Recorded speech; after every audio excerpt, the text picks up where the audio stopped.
Të dashur teleshikues, ju përshëndes, po japim lajmet në televizionin 4+. Kryeministri Edi Rama mori pjesë në aktivitetin fuqizimi i inteligjencës artificiale në shërbimet publike digjitale në Shqipëri.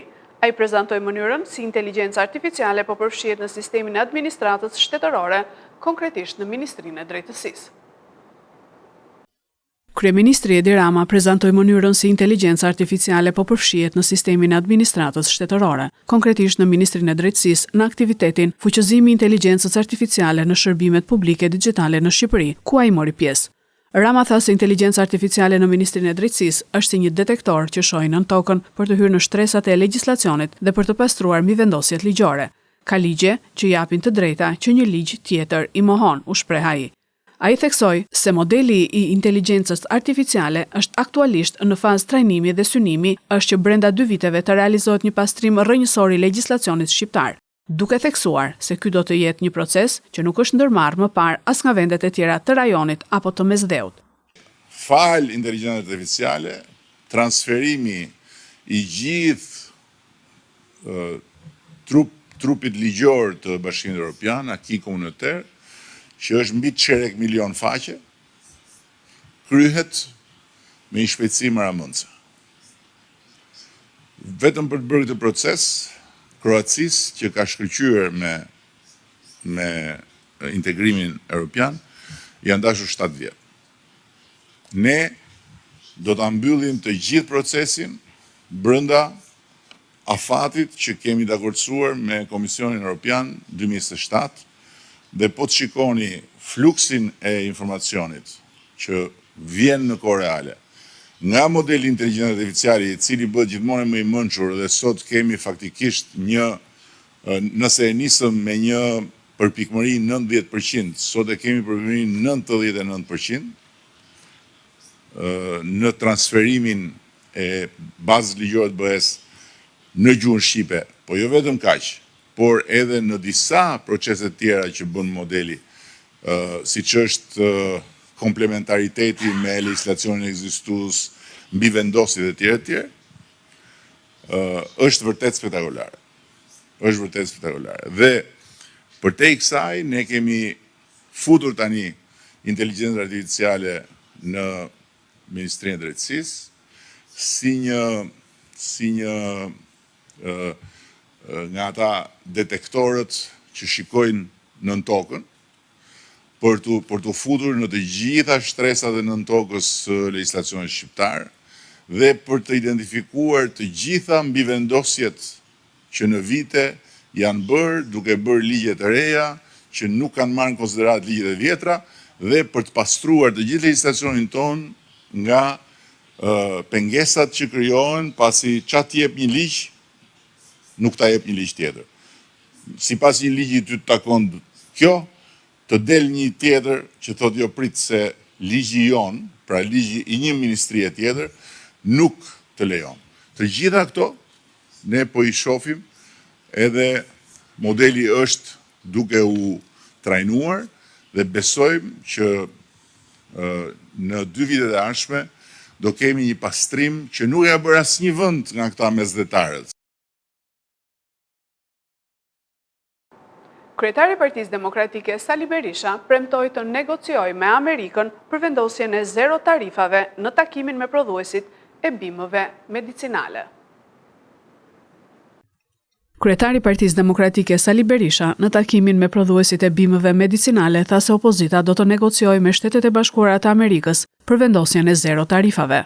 Ai u shpreh se nëse Shtetet e Bashkuara nuk pranojnë këtë marrëveshje reciproke, atëherë qeveria që ai do të drejtojë pas 11 majit do të kompensojë plotësisht tarifën e eksportit të vendosur nga vendet ku tregtarët eksportojnë. Ne do të japim përparësi shumë të madhe këtij sektori. Çka do të thotë që për çdo hektar, për çdo njësi prodhimi, për çdo hapësirë, grumullimi, për çdo investim në përpunimin e tyre, në industrinë e tyre, ne do të qëndrojmë të vendosur të subvencionojmë, të kreditojmë me kredit buta, të krijojmë çdo lehtësi të krijojmë çdo lehtësi. Sot ju vuani nga rënja e euros.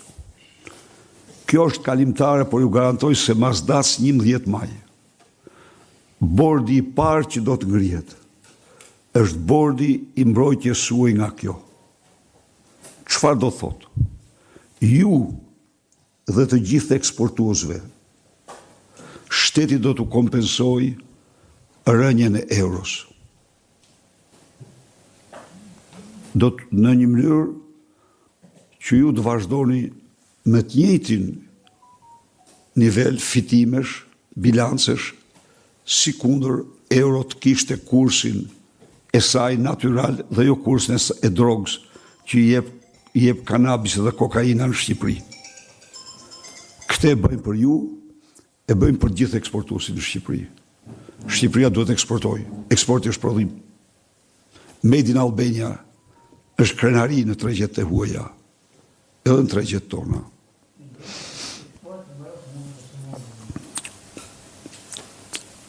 Theksova çështjen e tarifave. Ne do të adaptojmë zero tarifa, por në rast se kjo nuk funksionon për arsye madhore të vendit tjetër që importon, apo arsyet që svaren prej nesh, atër ne do kompensojmë tarifet tuaj. Shteti do ta njohë dhe ta kompensojë 10%. Po, ne do ta nxisim këtë sektor, do e nxisim shumë. Do bëjmë, të kemi bindjen më të thellë se kjo është një pasuri e madhe. Mbrëm në të gjitha kishat ortodokse në Lushnjë dhe në Shqipëri, u krye misteri I Efqelis, lyerja me vaj I besimtarve. Kryepeshkopi I Mzot Joani tha se Efqelia është një nga 7 misteret kryesore të kishës ortodokse. Në të gjitha kishat ortodokse në vend, edhe në Lushnjë, mbrëmjen e të mërkurës së javës së madhe të Pashkëve u krye misteri I Efqelis. Në Tiranë, në katedralen Ngjallja e Krishtit, shërbesa u kryesua nga kryepeshkopi I Tiranës dhe gjithë Shqipërisë, I Mzot Joani. Ai thotë se Efqelia është një nga 7 misteret kryesore të kishës ortodokse, e njohur ndryshe edhe si lyerja me vaj e besimtarve. Shërbesa e sotme është shumë e rëndësishme. Është mirosja me vajin. Ky është një institucion I themeluar nga vetë Perëndia. Ne kemi dëshminë biblike, kur apostujt shkonin për çëruar, I lyenin dhe me vaj ata që ishin smur. Flitet në Ungjillin e Shën Markut. Dhe në letrën e Jakovit përmendet pikërisht kjo shërbesë, ku thotë jeni të smur, thërrisni priftëritë e kishës dhe ata do të luten. E fuqia të drejtëve do ketë shumë fuqi. Me qenë se kjo shërbes nuk është thjesht një mjekim fizik, sepse kisha shikon njeriun si një entitet psikosomatik, ka një trup dhe ka një shpirt. Dhe shpeshherë kufiri ndërmjet smundjes shpirtërore dhe fizike nuk është shumë I qartë, sepse shumë smundje fizike mund ta çojnë njeriun në depresion. Ashtu dhe shumë smundje shpirtërore mund të krijojnë sëmundje fizike. Prandaj dhe lutja që bëhet në kish është që Zoti na shëroj të gjithëve, fizikisht edhe shpirtërisht. Dhe vaji është simboli I pranisë dhe mshurisë Krishtit në këtë botë plagosur. Krishti nuk e ka braktisur botën, do jetë gjithmonë në kish. E kisha vazhdon veprën shpëtimtare të Zotit, duke lyer me vaj, gëzimi dhe ngazëllimi çdo besimtar për t'u falur fajt e tij dhe për t'i dhënë mundësinë që të shërohet. Edhe kur nuk shërohemi fizikisht, përsëri mirosja na jep një fuqi të madhe për të përballur me smundjet dhe me vuajtjet. Kjo nuk zëvendëson mjekimin, sepse në shkrimin e shenjtë thohet që nëse je smur, lutju Perëndis, e Perëndia do të shërojë. Por mos e lë më një anë mjekun, thohet në librin e Sirakut, sepse dhe mjekimet dhe mjeku janë krijuar nga Perëndia. Por ne kemi nevojë për një shërim të përgjithshëm, shërim trupit, të mendjes dhe të shpirtit. Dhe mirosja që bëjmë sot është pikërisht për këtë qëllim, që ne të pastrohemi shpirtërisht e të presim Pashkën me gëzim. Është një shenjë dhe pajtimit ndërmjet Perëndisë dhe njerëzve, sepse vepra shpëtimtare e Krishtit ishte një vepër pajtuese, duke na pajtuar përsëri me Perëndin nga i cili ishim larguar. Dhe kur të afrohemi, le të afrohemi jo duke shtyr, sepse ne nuk jemi turma, po jemi personat veçantë, dhe i afrohemi Perëndis me dinjitet, jo duke shtyr njëri tjetrin. Prandaj sa më qetësi të bëhet, aq më shpejt do mbarojmë. Dhe lutem që ky vaj i shenjtëruar t'ju japi një bekim për shërim shpirti dhe për shërim trupi. Amin. Melisa Hoxhallari, e cila u arratis me të dashurin pas plagosjes së ish burrit, u dorëzua dhe u arrestua nga policia e Fierit. Sot gjykata e Fierit ka vendosur masën e sigurisë arrest me burg për Melisa Hoxhallari. Gjykata e Fierit ka vendosur masën e sigurisë arrest me burg për Melisa Hoxhallarin, e cila ishte arratisur me të dashurin Klement Beqaj pas plagosjes së ish burrit Gledian Hoxhallari nga Beqaj. Ngjarja ndodhi në sy të fëmijës së tyre vetëm 9 vjeç, më 5 janar pranë zonës së njohur si Zogu i Zi në Fier. Vendimi u mor nga trupi gjykues i përbër nga gjyqtari Alfred Konomi, prokuroria Elona Gixhari dhe avokatja Anisa Varfi, që lanë në fuqi vendimin e mëparshëm të gjykatës. Hoxhallari u shpall në kërkim pas incidentit dhe pas disa javësh në arrati, ajo u vetë dorëzua në policinë e Fierit, ku dhe u arrestua. 29 vjeçaria është transferuar në burgun e Pogradecit. Policia ka njoftuar se specialistët për hetimin e krimeve kundër personit ndaluan shtetasen e shpallur në kërkim MH 29 vjeçe, pasi gjykata e Fierit i ka caktuar masën e sigurisë arrest me burg për veprat penale, plagosja e rënd me dashje dhe prodhimi dhe mbajtja pa leje armëve shpërthyese dhe municionit. Më datë 05/01/2025 në lagjen Apollonia, dyshohet se shtetasi KB, aktualisht në kërkim, në bashkëpunim me 29 vjeçaren plagosi me armë zjarri shtetasin KH 40 vjeç. Materialet procedurale ju referuan prokurorisë pranë gjykatës së shkallës së parë të jurisdiksionit të përgjithshëm Fier për veprime të mëtejshme. Magjia e skenës fierake sillet në teatrin Bylis nga Pëllumb Kulla, që me satir ka goditur fenomenet negative të pas viteve 90. Pëllumb Kulla ka sjellë në skenën e teatrit Bylis mbrëmjen e së mërkurës magjinë e skenës fierake, një shfaqje që u ka rikujtuar spektatorëve madhështinë e artit skenik shqiptar, përmes emrave emblematik që kanë shkruar historinë e këtij teatri. Loja mjeshtërore e aktorëve fierak si Astrid Hasani, Klajdi Marku, Miola Sitaj e të tjerë, këngët, vallet, por dhe dedikimi për artistët e larguar nga jeta e kanë bërë këtë mbrëmje të paharrueshme. Fenomenet negative të pas viteve 90 në vendin ton u goditen nga satira therse e Pëllumb Kullës, ndërsa nuk kanë munguar dhe mesazhet për politikanët. Nevoja e teatrit, nevoja e humorit, nevoja e lëvizjes artistike edhe si thua mësymjes të talenteve që të vinë rreth kësaj skene është e domosdoshme.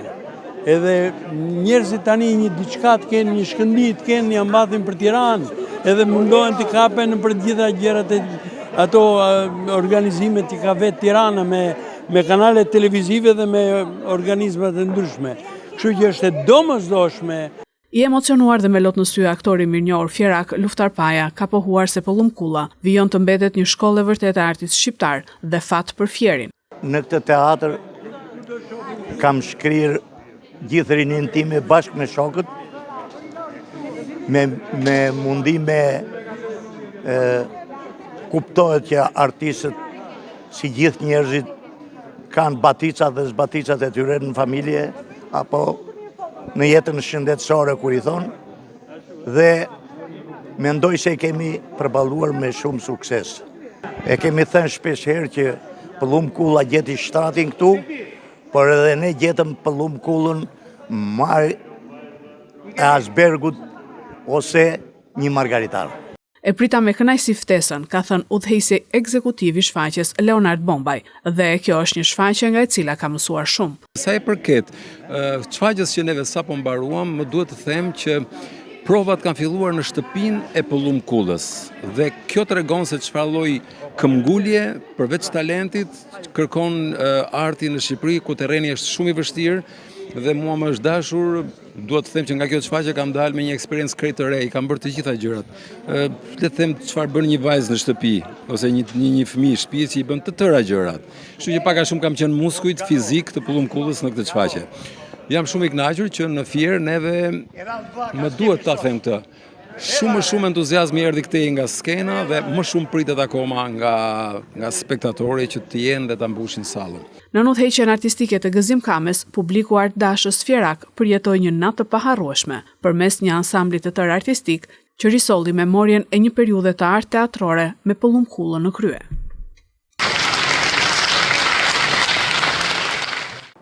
Këto ishin lajmet tona për sot. Lajmet i gjeni dhe në internet në website-in 4plusmedia.tv.